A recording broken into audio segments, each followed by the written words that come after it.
Hello and welcome to my California native plant garden here in the central Sierra Nevada foothills of California. This is a 1-year update on my garden. This garden went in, well, it's not really a 1-year update. This garden actually went in about 1.5 years ago, but the first video that I posted about it was in May of 2023. So today is almost exactly 1 year since I posted that first video. So I figured I'd kind of walk around and show you some of the plants that were here in May of last year and show you what they look like now. So let's just take a look at these. And here are the hummingbird sages in May of 2024. 1 year after the last time you saw them, after the first time you saw them. And they're huge. They're amazing. The hummingbird sages have done incredible. There have been a lot of spreading laterally. They've sent out their little rhizomes and created new little hummingbird sages growing next to the mother plants, and the flowers are just wild. They've been blooming pretty much continuously for several months at this point.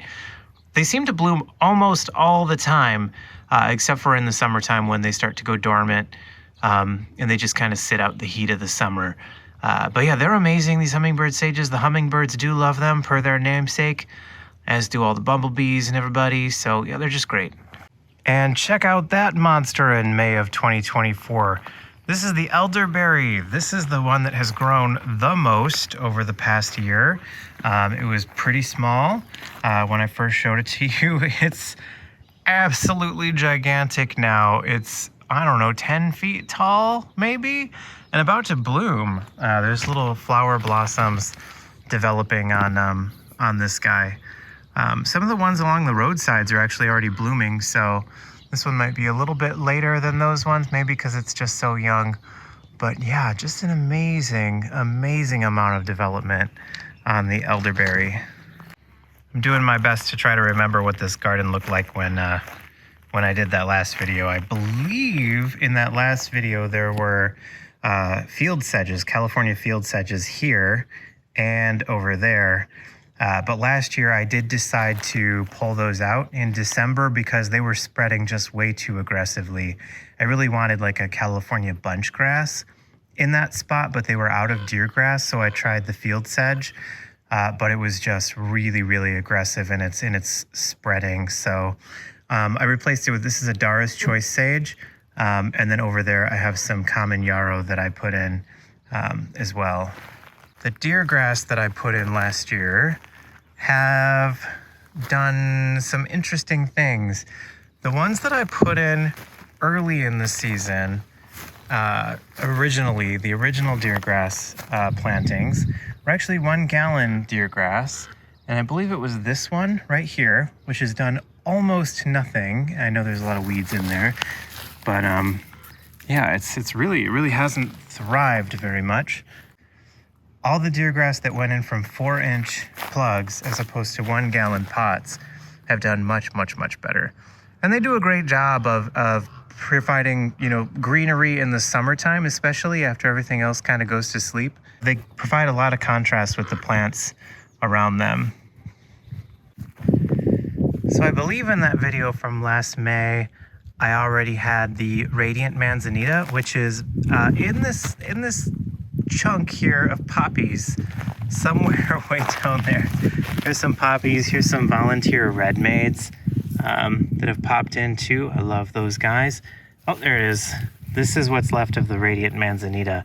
It's a low growing ground cover Manzanita, and it doesn't survive here because the deer and the other wildlife eat it as soon as it, you know, tries to put on any significant amount of growth. And caging it really isn't going to do anything because it's a ground cover Manzanita. It's never going to get tall enough to not be caged. So I took the cage off and I don't know. I just don't know. Here is our coffee berry, which has put on a little bit of growth, but is a little bit of a slower performer compared to some of the other ones. I probably need to get a much taller cage for it, probably a much wider cage. Hopefully we'll get this to the point where it's tall enough someday that the deer won't be able to eat the whole thing and we'll be able to uncage it. But we shall see if that day ever does come. And right here, originally there was actually a coyote brush, which I was really surprised because, like I said in the video, Las Politas Nursery described it as disgusting and aggressive. And so I thought, okay, great. That's awesome. I love stuff that's aggressive and disgusting because hopefully that means the deer won't eat it and it will survive the super hot summer. It didn't. It died. So I went ahead and replaced it this year with this purple sage. This is I always get them confused. It's some sort of a Salvia leucophylla. It's either poinsettia or figueroa. I'm not going to check. This is where we put in the Ceanothus Ray Hartman. It really hasn't done much. The first thing that went in this spot was a spice bush, and the spice bush died almost instantly. Replaced it with this Ceanothus Ray Hartman. Very slow grower. Don't know if it likes the soil here, but we'll see how it does this year. Oh, we got a spider web situation going on in there. Oh, it's on my arm. Okay. The California Buckeye is about to go dormant again. Really doesn't have, I don't know if all the Buckeyes do this or if it's just this one because it doesn't like this spot. But yeah, it's already going dormant again. And it's probably only had leaves for about 4 months. Didn't really put on a lot of growth this year. Last year, I put it in the ground and it immediately dropped its leaves and went dormant, and it stayed dormant for like 8 months, and then finally put out leaves about 3 or 4 months ago, and is about to go back to sleep. So I don't know. We'll just let it keep going, and maybe sometime in 2045 it will be tall enough to where I can uncage it and not worry about the deer eating the whole thing. Over here, of course, there's another Salvia leucophylla. I think that one is, again, either figueroa or poinsettia. It's put on a ton of growth in the past, couple months. Since I put it in, that one just went in this year. The Toyon is putting on a lot of really good growth. Of course, the plant that Hollywood is named after. And looks awesome. I'm pretty excited about this guy getting big and bushy. This is one of my big success stories. This is Artemisia tridentata. Really pleased with what this one has done over the past year. And yeah, it's just a lovely plant. It provides a lot of contrast. It's got these silvery green leaves, looks lovely in the sunlight, and stays green all year, which is a blessing in this environment, as you can see. So yeah, Artemisia tridentata, 3-tooth sagebrush. That's a winner. Over here, this is a woolly sunflower, still blooming. This one went in last year, I think. I really do love, there's this whole field of Spanish clover. You can see the little pea-shaped blossoms. Those are volunteers. These are the 3 California buckwheats, the Eriogonum fasciculatum. I did take that one out of a cage. It was kind of sickly for most of the year last year. So I kind of figured I'll just let that one go. These 2, I think we'll probably keep them caged 1 more year, let them bloom, and then cut them out of those cages for the next year. I don't know. The deer do eat them, and they eat all the flowers off of them, so it's kind of a bummer. Right behind them, I did put in a Brandagie sage this year. That one wasn't here previously. And then right next to it, that's an azalea, a western azalea. That's kind of a roll of the dice. We'll see how that goes. Over here, this is the big success story, of course. This is Sage Mountain. And right up front here, this is Salvia gracias. I need to step back so you can see how much room the Salvia gracias is taking up. I'm very pleased about it. Look at the size of this Salvia gracias and that one over there. This one's not doing quite as well, and I did lose a 4th one. I think that one was somewhere in this general vicinity. But yeah, they look great. They're pretty much done blooming, but there are still some blooms hanging on. It was a pretty amazing, spectacular show of purple blossoms earlier in the season. Let me get up close so you can kind of get a better idea about what all those blossoms look like. We still have some pollinators enjoying them.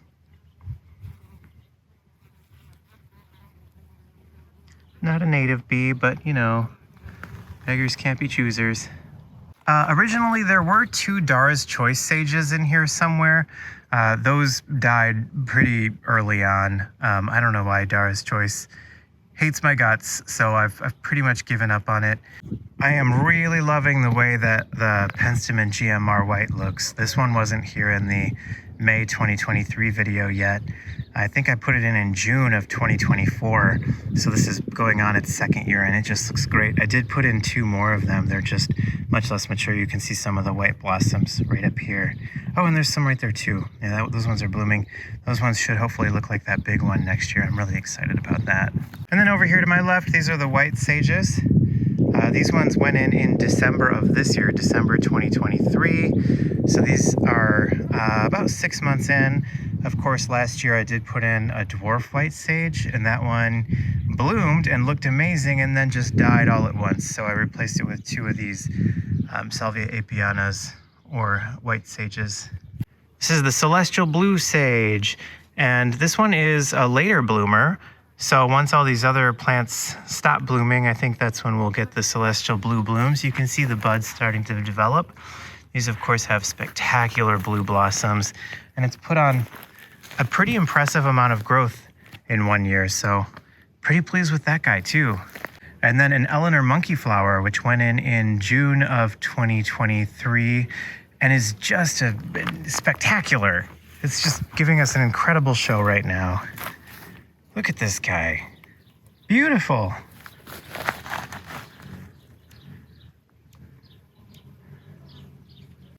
This is the Penstemon Catherine de Lamar.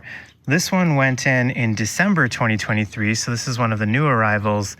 And the blossoms are this just beautiful, just vibrant, almost electric blue. They're really pretty.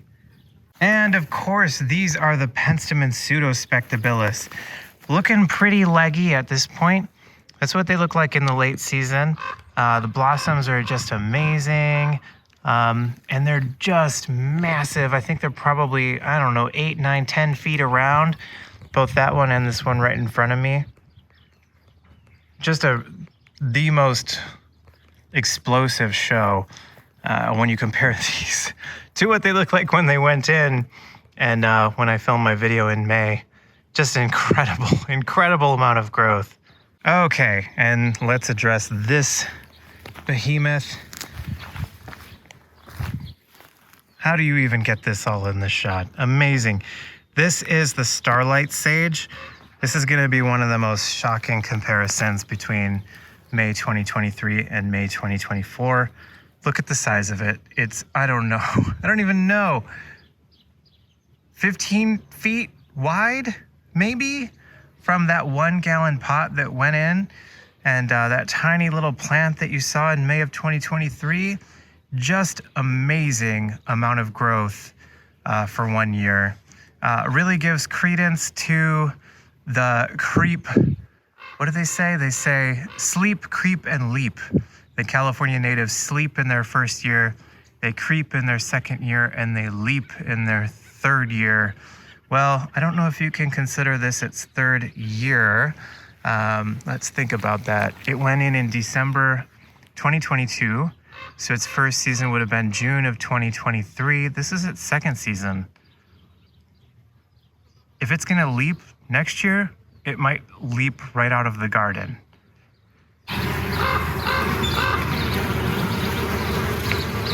And right behind it, that's the Pozo Blue Sage.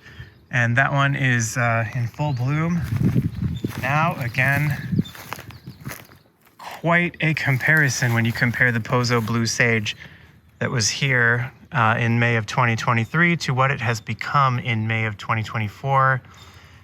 Really shows you that if you get these guys established, they will reward you.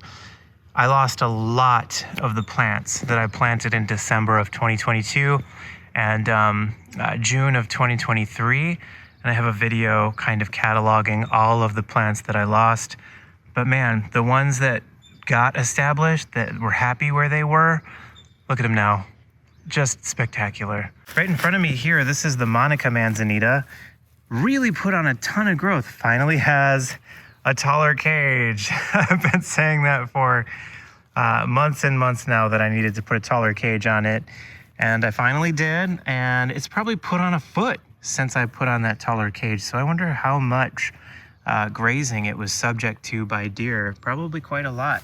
We're starting to get some woody growth down there at the bottom, some of those iconic classic red stems or red branches or stalks or trunks, whatever you want to call them. It's going to take a long time for it to get to where it will ultimately be, but I'm really excited about the growth that it's put on this year, and I think it's going to do pretty well. This is a Winifred Gilman sage. I believe this one went in June of 2023. I think it replaced a Starlight sage that didn't make it in this spot. So this one is not quite as mature as some of the other ones, and the Winifred Gilman sages do bloom a little bit later than the Starlight, and apparently the Pozo Blue. Oh man, look at how awesome the Starlight and the Pozo Blue look clumped together like that. I thought it was a major mistake planting them back to back. Doesn't look like a mistake at the moment. Thanks for joining me for this quick update on my California native plant garden here in the Central Sierra Nevada foothills, 1 year after my first video from May of 2023. I don't know if I have a shot like this one from May of 2023, but it's a pretty amazing shot at the moment. Look at how much color I've got going on here. It's been a good year. So I hope you join me for another year, and I'll keep bringing the updates. I might not always have the time to edit all the videos as thoroughly as I do some of the videos, but I'll try to keep some pretty brief, quick updates where I can.